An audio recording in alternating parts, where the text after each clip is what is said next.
महानुभाव पंथाच्या पवित्र लीळाचरित्र ग्रंथातील पूर्वार्धातील 17 क्रमांकाची ही एक अद्भुत आणि गूढ लीळा. पुरस्विकाराची लीळा म्हणजेच हरिपाळ देवांच्या शरीराचा स्वीकार. एकदा म्हादाईने सर्वज्ञांना नम्रतेने प्रश्न विचारला. जेव्हा श्री चांगदेव रावळांनी आपले पूर्वीचे शरीर सोडले तेव्हा त्यांनी कोणत्या देहात प्रवेश केला?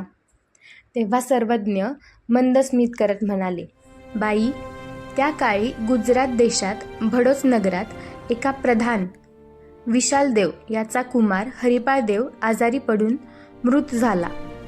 सर्व राज्यावर शोककळा पसरली. मोठी अंत्ययात्रा स्मशानापर्यंत पोहोचली. हरिपाळ देवांचे पार्थिव चितेवर ठेवले गेले. त्यावेळी श्री चांगदेव रावळांनी त्या हरिपाळ देवांच्या देहात प्रवेश केला आणि तो देह पुन्हा जिवंत झाला.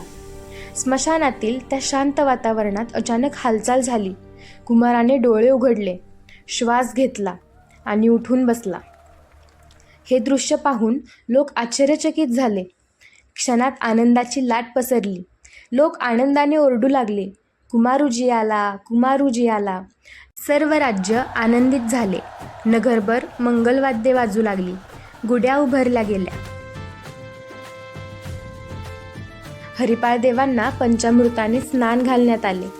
स्वच्छ सुंदर वस्त्रे परिधान करून त्याला पालखीत बसवून नगरातून मिरवणूक काढण्यात आली. अशा आनंदोत्सवात तो आपल्या राणी कमळाऊसा यांच्या महालात गेला. तेथेही मंगलवाद्यांचा निनाद झाला. पुन्हा सन्मान आणि स्वागत करण्यात आले. कमलाऊसा राणीला पुन्हा सौभाग्य कुंकू लावले गेले. परंतु त्या राजाचे प्रधान विशालदेव अत्यंत बुद्धिमान आणि सूक्ष्मदृष्टी असलेला होता. त्यांच्या मनात एक शंका निर्माण झाली. ते म्हणाले, सिद्ध पुरुषांना परकाय प्रवेशाची शक्ती असते. कदाचित एखाद्या महात्म्याने या कुमाराचा देह स्वीकारला असेल. ही शंका दूर करण्यासाठी त्याने सर्व सेवकांना शोध घ्यायला सांगितले. गावोगावी, डोंगर कपारी, जंगलात, मंदिरात कुठे एखादा देह ठेवला आहे का ते पाहिले, पण कुठेही काहीच सापडले नाही. मग त्याने आपल्या राणीमार्फत कमळाऊसा राणीला विचारलं, हरिपाळ देवांचे वर्तन आधीसारखेच आहे का? कमळा राणी शांतपणे म्हणाली, हो, ते अगदी आधीसारखेच आहे. मग प्रधानाने आणखी खात्री करण्यासाठी हरिपाळ देवांच्या बालपणीच्या गुप्त खुणा विचारल्या. त्या सर्व खुणा योग्य निघाल्या आणि त्यांचा संशय दूर झाला. तेव्हा सर्वज्ञ म्हणाले, चांगदेव रावळांनी त्या हरिपाळ देवांचे सर्व गुणधर्म स्वीकारले.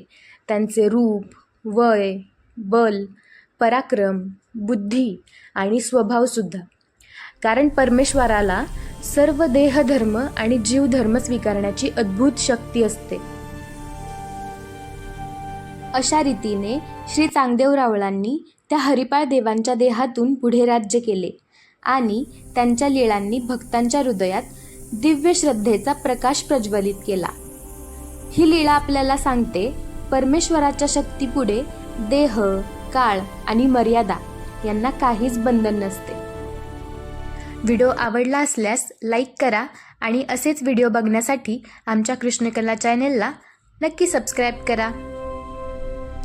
जय श्री चक्रपाणी महाराज, जय श्री चक्रधर स्वामी. दंडवत प्रणाम.